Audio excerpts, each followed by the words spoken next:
I inform Pastor Russell na I'm going to this church.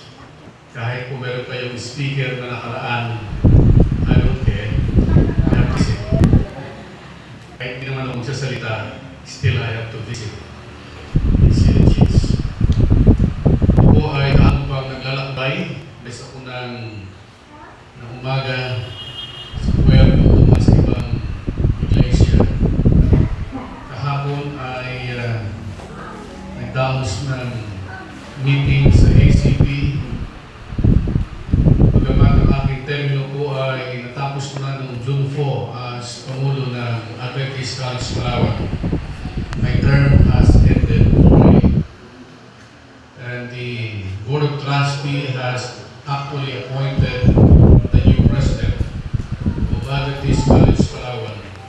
He is my professor na ayas before, si Dr. Bienvenido Delgado. Siya po ang dating Director ng Education ng Southern Asia Pacific Division. Siya po ay retired. But the Board of Trustees appointed him to be the next president of Adventist College Palawan. Kanina po ay naglakbay, dumaan sa Brooks Point. Of course, I had to pass Brooks Point. Nag-distribute ng mga lesson, Sabbath school lesson, at dala ko rin yung lesson mga kapatid for distribution para hindi na po mapagod yung ating mga district pastor ng buhat-buhat ng Palawan Mission. I want to say thank you to this church. Lahat naman ng iglesia, kami po ay nagpapasalamat for being cooperative with our initiative, especially the development of Palawan Mission. For the past, 4 years since 2022, we envisioned to have a college in our province, and now we have a college. Kahapon po ay nagdaos tayo ng ikalawang taon o pangalawang taon ng kanyang academic year. So I spoke before students. Now we have 110 students at this College Palawan. We started at 60. Ngayon po ay nadoble siya, Russell, yung estudyante. Kahit yung high school ay hindi naman nadoble, ay nadagdagan yung bilang po ng ating mga mag-aaral. So we have a good problem, we have a nice problem. Problema natin ay kulang po yung ating mga dormitories. So we have to be living for some time also. Ngayon po ay gumagawa tayo ng dalawang palapag na dormitory ng ACP. Hopefully, yan po ay matapos by March next year. It can accommodate up to 280 students. Yan po ay dalawang palapag na dormitories. Yung ating gymnasium going, ating oval sa harapan, ay ginagawa na rin. Those are the development. But that is for ACP. I am no longer the president of ACP. Sa kasalukuyan po ay ginagawa natin ang Palawan Adventist School. Yung ating academy sa Puerto Princesa. Mayroon pong nagbigay ng malaking amount. When we started the constructions of the Palawan Adventist School, 3-story, we don't have fundings. But we started God is going to use someone. So just last week, someone gave around 4.5 million. And then another gave 1 million. Even AUP, Adventist University of the Philippines, they gave 1 million. We are indeed, blessed to have those kind of people in our missions, not a people. Thankful din ako sa mga guru natin. One of them is here with us. Kasi sila po mga kapatid ay committed sa pagtulong. By the way, ang Adventist College Palawan mga kapatid ay siya po ay inaugurate na organization ng Palawan Mission na just June 4, it was voted that Palawan Adventist Academy, now ACP Academy and Elementary, belongs to ACP. So yung mga guro dyan, hindi na po natin pililipa. Yan po ay pag-aari na ng Adventist College Palawan. Ang role ng mission ay gawin lang siyang kolehiyo. Naging kolehiyo na po siya kasama ang high school pati elementary. Yan po ay pag-aari na ng Adventist College Palawan. Ang nag-manage po din ngayon ay yung union. Ang minamanage lang po na Palawan Mission ay yung mga school na wala pong kolehiyo. So meron na lang tayong dalawang high school na minamanage, yung Palawan Adventist School, yung Faith Adventist Academy, na bago pa lamang over sa Palawan Mission. That is the structure.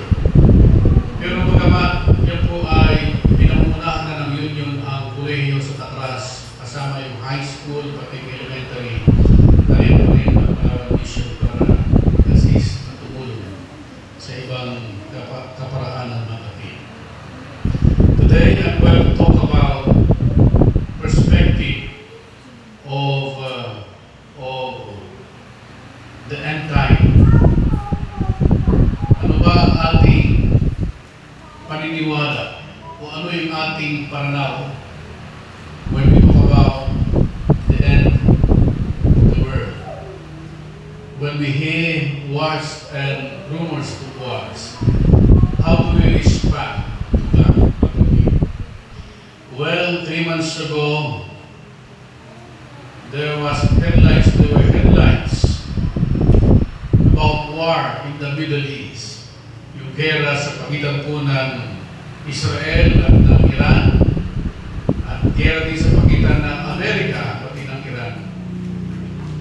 Although last week there was ceasefire, but of course the war is not over yet. Hindi pa rin tapos yung labanan, yung gera. In fact, nakatutok lang tayo sa Middle East, sa ibang lugar kapatid, there were wars, may mga gera na nangyayari, civil war, wars between another country. The whole world is watching the war in the Middle East. At yung mga news kapatid sa international network, araw-araw, yung po yung kanilang ibinabalita, the development, and those news actually capture the attentions of all nations. Tayo po ay nakamasid at tinitingnan po natin yung nangyayari, yung mga gera. Bagamat hindi dito sa Pilipinas, pero tayo po ay affected by those conflicts between America and Iran. But even in the absence of wars, people are asking questions. Kahit walang gera, people are talking about peace, kapayapaan. People, they seek justice, katarungan, especially dito po sa ating sariling bansa, mga kapatid, when the upper chamber, I mean the Senate, about a month ago hanggang sa kasalukuyan, ay hindi po sila magkasundo, mga kapatid. And we are concerned for the future of our country. There is fear, may mga pagkatakot, there is uncertainty, and we are looking for what? Stability in our country when we talk about economy. We have seen conflict before, di ba mga kapatid? At ang Biblia, siya po ay nakapagtala ng maraming mga wars. The wars between Israel and the Great Babylon. The wars between Babylon against the Middle Persia. And the wars between Middle Persia, between the Greeks. And the Greeks between the Romans. They are actually series. Hindi po yan nangyari, kapatid, ng isang buwan o isang taon. It carries through a century, yung gera niya, kapatid. And we have seen how fragile peace is even in the past.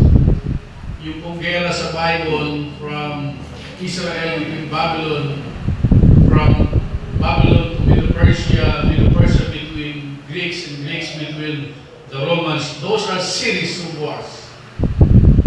And mind you, mga kapatid, alam niyo ba na kahit yung po ay nangyari sa hindi isang panahon, but those wars actually has been prophesied in the Bible. And that prophecy was interpreted by Daniel to the king of Babylon, which was forgotten by the king. Ang sabi ni Daniel kay Haring Nabucodonosor, o yung Babylonia na yan yung ginto sa iyong panaginip, yan ang ulo.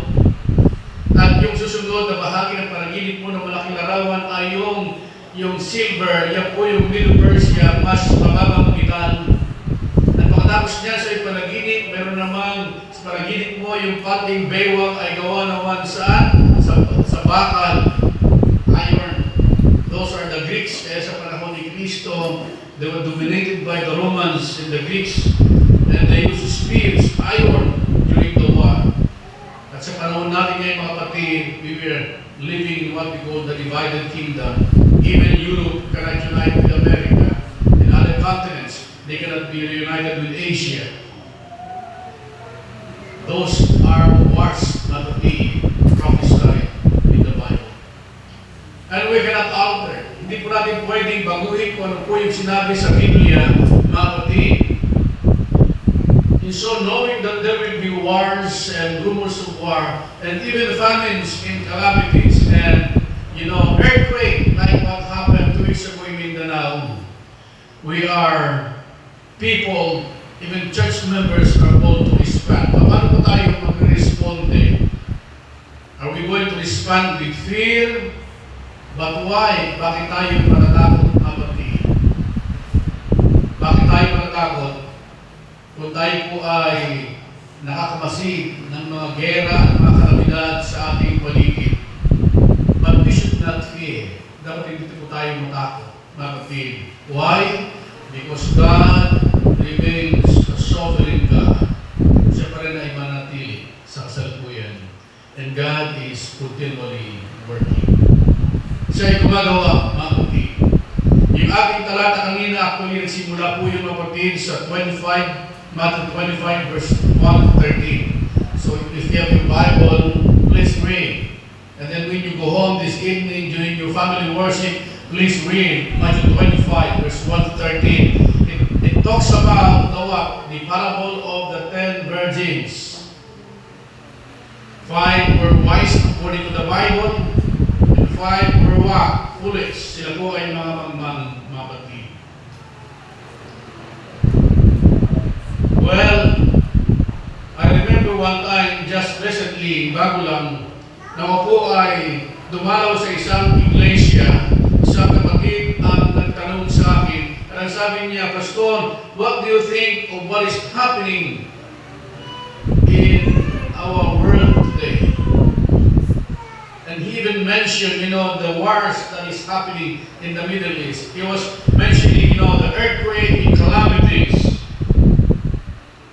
Those wars he mentioned, with more than a dozen countries sa kasalukuyan, at yung gera na yan nag-contribute pa yung ibang mga bansa. Ang sabi niya sa akin, ang tanong niya, Pastor, can it be the beginning of the end? Ito na ba yung kawakasan ng sanlibutan? So I have to be wise to respond to it. Kasi pag sinabi ko ito na yun, baka naman hindi pa nga. Pag sinabi kong hindi pa, then he would say, but the Bible speaks about wars and rumors of war. That was actually a valid question. Pag tayo tinatanong ng gano'n mga kapatid, kahit ang mga bata, that is a good question that needs a valid answer. And he continued to say, dinagdagan pa niya yung kanyang tanong by using the Bible verses in the Bible in the book of Matthew 24. And sabi niya, many verses in the Bible talks about wars and rumors of wars before the end shall come. And so he said, siya na rin nagsabi, nang hindi pa siya sinasagot, ang sabi niya, he said, it's probably a signal that the end shall come. Marahil ito na ay signalis na ang katapusan ay malapit na. We experienced war already. Nakaranas na po tayo magiging yung sanlibutan. Mayroon pong World War I. It was participated by 30 countries all over the world. Kasama yung Pilipinas. It lasted for 4 years and a half, and there were approximately 20 million died during that war. First World War in the history. Pero nung karoon ng gera, kapatid na yan, Christ did not come after World War I. Then it was followed by another war, kapatid, sometime in 1940 to 1945. It was participated by 70 countries. It lasted for 6 years. Ang haba ngayon, kapatid, nung pangalawang pandaigdigang gera, and people died around 60 million according to record. Christ did not come.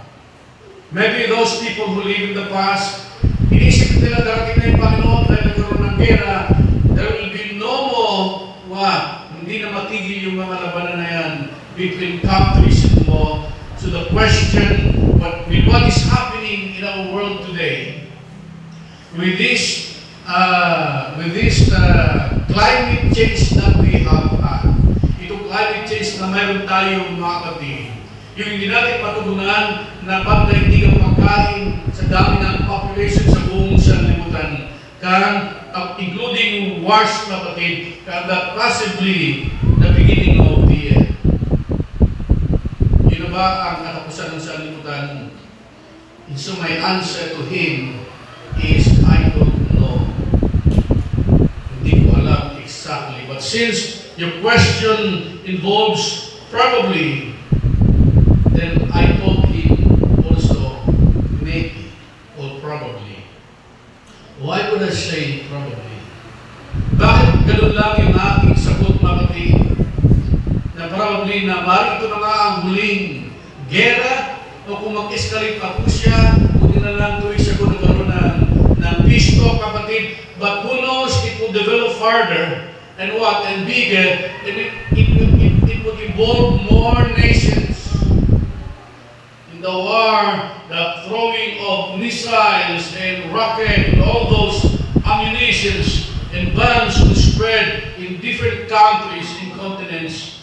And so we don't know but what it could possibly happen. Pwede po siya mangyari, kapatid. So ang tanong sa atin ngayon, how do we respond to calamities?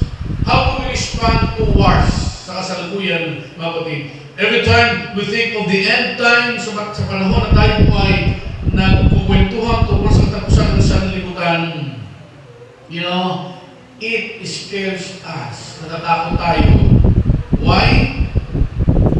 Bakit tayo natatakot, kapatid? Maybe if I would ask you to raise your hand, who among you here who is not scared of the end times? Marahil tayo yung sasabi, Pastor, lahat tayo, ayaw natin ng gera, ayaw natin ng maraming kalamidad. There will be few hands that would be raised maybe. Why? Because fear is dominating when the end time is being discussed. Yun ang nagdodominate sa ating isipan. Pag alam natin, kapatid, na tumaas na uli yung mga bilihin ng dahilan sa gera sa Middle East, noong nakaraang buwan, 2 months ago, umabot siya ng almost 160. Buti na bumaba na uli, kapatid, pero hindi pa bumaba doon sa tuman na fresh, kapatid. We scare. Natatakot tayo. Fear is a dominating factor, when we talk about the end time, when we discuss about the end time. Pero kapatid, paano ba natin papalitan yung ating fear? How if we change our perspective of what is calamities, of what is war that is happening in the world today? Baguhin natin ang ating pag-iisip sa ibang kaisipan, kapatid, upang mawala yung ating mga takot o pag-usapan po ay gera at kalamidad, sapagat yan po ay hindi natin kayang pigilan. We cannot alter what has been prophesied, mga kapatid. So what do I mean for saying that? Tingnan natin, mga kapatid, yung isang perspektibo.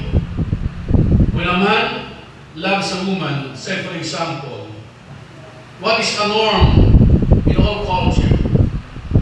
isang lalaki, kapatid, ay may crush siya sa isang babae, kapag nagharap po siya ng kanyang makapangasawa o pero siya naiibigan, yung lalaki na yan una ay pupunta doon sa babae, sasabihin niya na, "You're so lovely, maybe. I've been married for 30 years or more. Hindi na ako marunong manligaw." Maybe that man would say, "I love you." And when the woman heard the boy saying to her, "I love you," that woman has all the right to reject, to accept the love of a man. Di ba? Kahapon nagsalita ako sa President Hour ng mga estudyante sa ACP. More than hundreds of them. I told them, "You are here to study." And the second reason why you are here is to study. And the third reason why you are here is to study. You're not here. Mga bata pa kayo, sabi ko sa kanila, huwag mo na kayong magligawan. Huwag mo na kayong magliligan dahil masisira ang iyong mga pangarap sa buhay. Maybe I told them, when you're about to graduate, when you are seniors, then you can find someone, pili na kayo manligaw. No? First year, second year, maybe not. Maybe not. Halimbawa mga kapatid, yung lalaki nag-propose siya sa babae, and the woman has all the right to say no. Bakit? Hindi naman niya class yung lalaki. No? Hindi niya class. Pero talaga pag hindi mo class, outright sabihin mo, hindi kita gusto. Pero pag pogi, siyempre, nagpapakiko. No? Dahil pogi. Now, if she accepted, mga kapatid, if the woman accept the love of the man who came presenting his love for her, and if he accept the love that this man is offering to her, pag tinanggap nila yung pag-ibig ng babae, in the biblical context, sa Biblia, mga kapatid, yung tinatawag na courtship. No? Immediately, the perspective is entirely changed. Nabago na from being a single person to a state of being betrothed. Yun po yung kalagayan ni Maria, pati ni Jose sa Bible. They were already betrothed. Sila po ay nagkasuntunan bilang magkasintahan lalaki at babae. In that one, betrothal looks toward for a marriage. Ganun nangyari kay Pastor Russell at sa kanyang asawa. That friendship maybe at the develop over the years at Naga View. Kunti lang alam ko. And they were betrothed. No, kahit si Russell ay nandito na sa inyong distrito, kung siya po yung aking in-install, naalala ko yung una yung sinabi, sabi niya, ako ay my girlfriend na. Why? Because he was already betrothed to a woman he's going to marry. But I want to tell you this, kapatid. Jesus came and He died for you at the cross, kapatid, and He presented His love for you. Nung dumating si Kristo at namatay siya, kapatid, sa bundok ng Kalbaryo, but prior to His crucifixion, kapatid, ang sabi niya, "For God so loved the world that He gave His only begotten Son, and whosoever believed in Him should not perish, but have an everlasting life." He offered His love to all of us. He presented His love for you and me, and you have right either to reject or to accept it.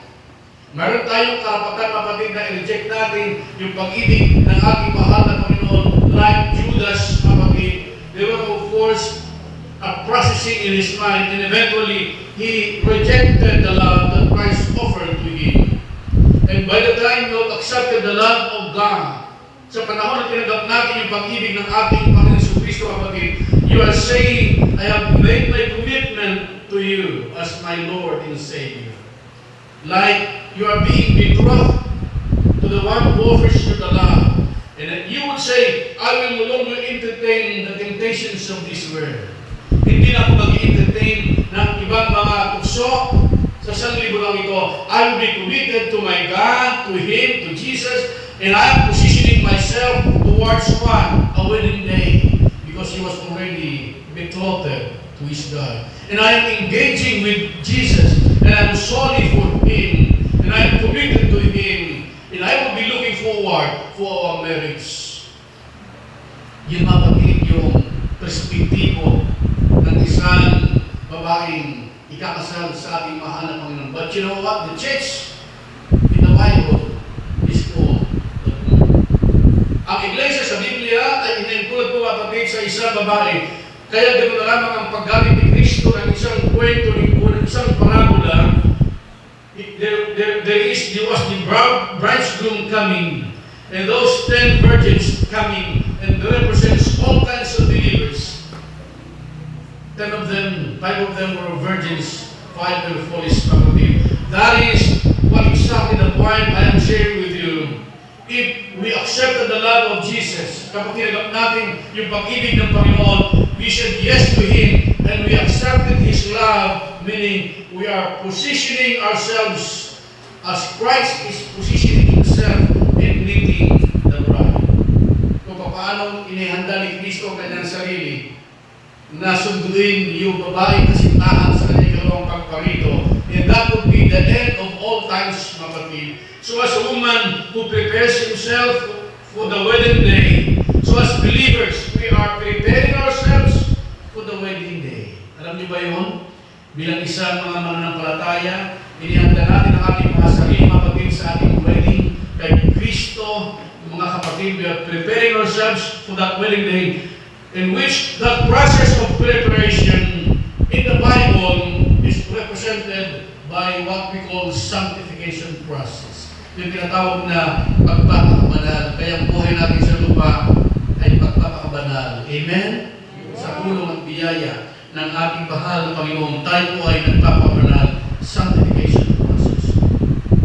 And as women who makes up, who make up of themselves, samantalang yung mga babae, inaayusin nila yung kanilang mga sarili, and they slim down their body, nagpapapayat, and they would try to adorn themselves with beautiful things, so that when the groom comes during the wedding day, they would look stunning. Maganda siya, kapatid. And the groom would say, wow, my bride is so beautiful.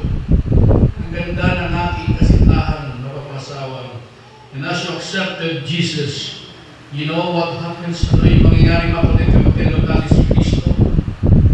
You are first and foremost, you are justified.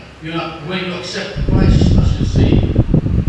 And that justification will brought you into the process of sanctification because you are being prepared to meet Jesus. Sa patay po na ihandaan na ating papakasalan si Kristo, yung po itatawag na sanctification process, kapatid. We are being prepared to meet Jesus, our groom, and meeting the groom shall not happen without the end times happening. Kaya gusto ko ikulit nyo ngayon, kapatid, yung kwento ng 10 virgins sa katapusan ng sanlibutan, in which all of us, tayo po ay natatakot, di ba? When we talk about wars and rumors of wars, when we talk about China and trying yung sinisikap ng China na agawin yung teritoryo ng Pilipinas, hindi lang kapatid yung Spratly Island, hindi lang yung Kalayaan kapatid, kundi kasama yung isla ng Pilipinas. May nagsabi daw kasi na pagpunta kayo sa kabilang bahagi, sa China Sea, portion ng bansang Pilipinas, ng Palawan, ang marinig mo yung istasyon na ng mga engine. Nakakataw yung madalang istasyon hanggang dito, kapatid. When we hear wars, there was one time, some time ago, yung Chinese community sa Amerika, sa kanilang newspaper, nag-declare sila ng gera against Philippines. Let's declare war against the Philippines. So hindi nyo ba alam na sa kasalukuyan pinaghandaan din ng Pilipinas yung gera na yan? Hindi nyo ba alam na naghahanda rin tayo ng ating mga drones? No? Andito yung mga alis natin, hindi natin alam. Pinaghahanda natin yung mga gera. How do we respond to that when there is war happening in our community?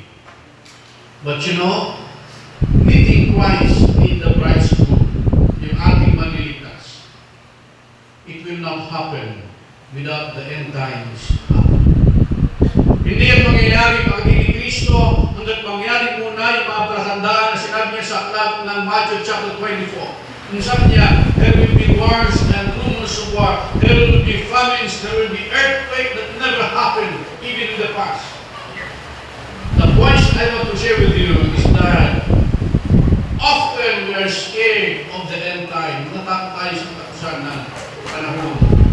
Pero kung tingnan natin kapatid sa ganitong aspeto, when you try to see the kind of this kind of perspective, that the end time shall come, that end time would signal my unity with Jesus. Amen? Kapag alam natin kapatid na yung mga gera na yan ang magsisignal ng ating pagdating ni Kristo, then so be it. We are going to meet the Lord who died at the cross, and we will be with Him for eternity. So mula sa perspektibo na tayo pinatakot na nila sa mga gera na yan, we believers shall see the kind of perspective from being what fearful na takot tayo sa isang kalagayan na we anticipate wars and more wars to come because Christ is going to come. Amen? At si Kristo ay malapit na dumating, mga kapatid. Ang problema, mga kapatid, ay ganito. Sino sa atin yung nakakita na naniligawan ng lalaki yung babae at hindi siya sinagot? At pagkatapos na nagpakasal yung lalaki, lalo din siya? Parang bibihira yung gano'n, di ba mga kapatid? Yung niligawan ka, hindi mo sinagot, tapos nagpakasal yung lalaki sa iba, ay naroon ka rin, probably the doom of not invite us. Hindi niya tayo iimbitahan, mga kapatid. Bakit? Sa pag-reject niya yung pag-ibig ng lalaki. And she was not invited during the wedding. But there is another thing, kapatid.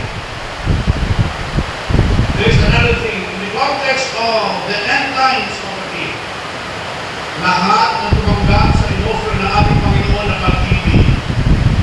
When the Bible says, for God so loved the world, that He gave His only begotten Son, and we accepted that proposal from Him during that wedding day. Lahat na tayo tatanggap o iibutahan ng ating mahal na Panginoon during that wedding day. Jesus Christ came and He died for us. Yun po yung kanyang pag-ibig sa atin.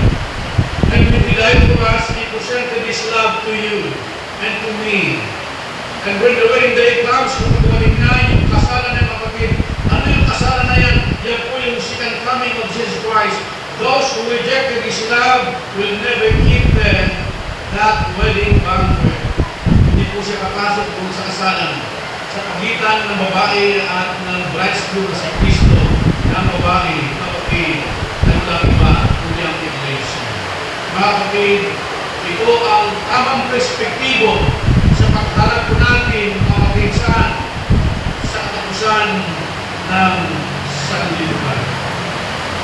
How do you see the wars that is happening right now, mga kapatid?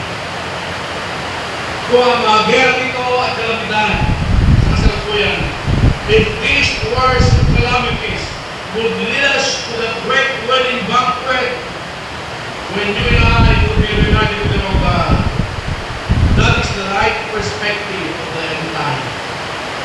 Kapag ang mga nangyayari sa ating paligid ay na-realize natin kapatid, ito yung mangyayari talaga bago tayo may kasal sa Panginoon bilang kasintang babae at siya yung kasintang lalaki, mabuti na nagkaroon ng gera at kalamidad. Sa mga ito naman ang sinasabi sa Biblia, our redemption draweth nigh. Amen? Ang ating kalikasan ay malapit na. The parable of the 10 virgins tells us.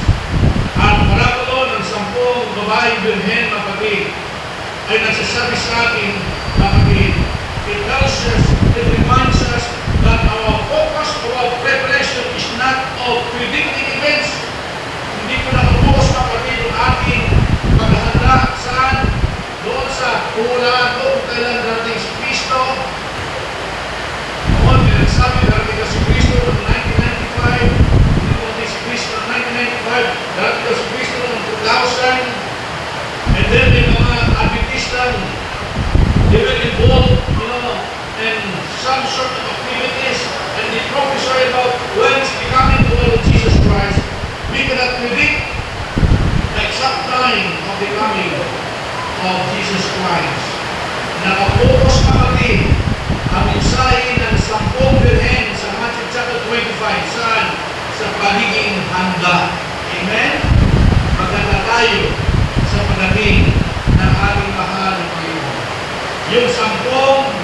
babae, lipas kanila ay may langis na nakikira, kaya nang dumating ang kasalan, nakailaw ang kanilang ilawan. Nakapasok sila sa kasalan. Pero yung limang babae na mamang, inubos nila yung kanilang mga langis. Nung dumating ang kasalan, wala sa mga ilaw, hindi na po sila handa makuti. The focus of our preparation is not on predicting the events, the wars, and calamities of wars. The focus of our preparation is being ready when Christ is come, because Christ is coming. Ito bang mga nangyayari sa ating paligid, mga kapatid? Are these wars and calamities is moving us toward the wedding banquet, yung bayang magdala sa atin sa banquet natin sa ating mahal na Panginoon? And that banquet is a picture of eternal union with God. Then we must be ready. And we can hold on to hope. Maganda tayo. Panghawakan natin yung pag-asa na yan, mga kapatid. Yung pagdating ng ating mahal. Kaya tayo, mga kapatid, kung magsamba tayo, dapat inaalok natin palagi yung dalawang pagparino ng ating mahal na Panginoon. Ngayon yung ating doxology. We always mention the coming of the Lord Jesus Christ every time we worship during Sabbath day. And after worship, paglabas natin, we sing that song, the what? Soon Jesus will come. Christ is coming again. Yes, Christ is coming again. Jesus didn't tell us to analyze the signs of necessity. Hindi niya tayo sinabihan na pagmasdan ninyo na maigi yung mga nangyayari sa inyong paligid. And to count how many nations are involved. Para bilangin ilang bang mga bansa ang na-involved sa pangalawang pandaigdigang gera. Ilang bansa ba yung na-involved sa panahon ng Middle East War. You know, the conflict is far away from us. Malayo sa ating gera sa kasalukuyan. And the global economy is what interconnected tayo. You know, but how do we respond? Sabi sa verse 13, yung talatang binasa kanina mga kapatid, sabi ni Kristo, what's therefore? What's therefore? For you know neither the day nor the hour in which the Son of Man is coming. Kaya kayong mga ay maghanda. Yun ang binilin ng Panginoon sa Iglesia. Hindi niya binilin mga kapatid sa atin na magbilang tayo ng ilang mga bansa na involved sa gera. Hindi niya sinabi na magsaiksi kayo ng mga modernong kagamitan na ginagamit ng mga bansa sa panahon ng gera. Atomic bomb, nuclear bombs, you know. Hindi niya sinabi na gano'n. Sabi niya, what's therefore? Amen? What's therefore? For you know neither the day nor the hour in which the Son of Man is coming. Sapat hindi nyo alam yung oras o ang araw na darating yung anak ng tao. Matthew 25, verse 13. These are the closing word of Jesus after telling that parable of the ten virgins. From Matthew chapter 25, verse 1 to 13. Labing-tatlong talata yan. He's telling the story, the parable, and upon explaining the parable, yung sinabi niya